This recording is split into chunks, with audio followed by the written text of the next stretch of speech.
दक्षिण के लिए कांग्रेस का मिशन 50। बीते 2 लोकसभा चुनाव में बढ़ी चुनौतियों के बाद अब पार्टी को यहीं से आस।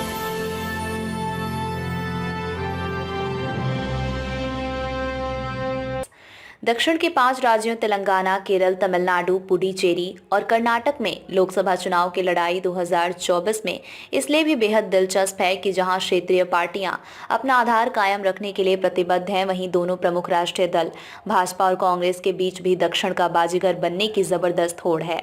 इसका ही नतीजा है कि कांग्रेस राष्ट्रीय राजनीति में विपक्षी विकल्प की धुरी बने रहने के लिए कम से कम दक्षिण भारत में भाजपा को आगे नहीं निकलने देने की रणनीति के इर्द गिर्द अपने चुनावी प्रबंधन को दशा दिशा देने में जुटी है। चुनावी प्रबंधन की अपनी इस अंदरूनी रणनीति के तहत कांग्रेस ने दक्षिण के उक्त 5 राज्यों में मिशन 50 का लक्ष्य निर्धारित कर रखा है। चुनावी प्रबंधन की अपनी इस अंदरूनी रणनीति के तहत कांग्रेस ने दक्षिण के उक्त 5 राज्यों में मिशन 50 का लक्ष्य निर्धारित कर रखा है।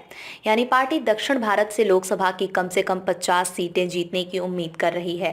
पार्टी की सियासत के साथ साथ विपक्षी गठबंधन INDIA के भविष्य की संभावनाओं को जीवंत रखने के लिए दक्षिणी राज्यों के चुनाव कांग्रेस के लिए बेहद महत्वपूर्ण हैं। दक्षिण में कांग्रेस के अपने मिशन 50 के बड़े लक्ष्य की वजह ये भी है कि पिछले 2014 व 2019 के लोकसभा चुनाव में पार्टी के बेहद खराब दौर में दक्षिण के राज्यों ने ही उसे राजनीतिक सहारा दिया है।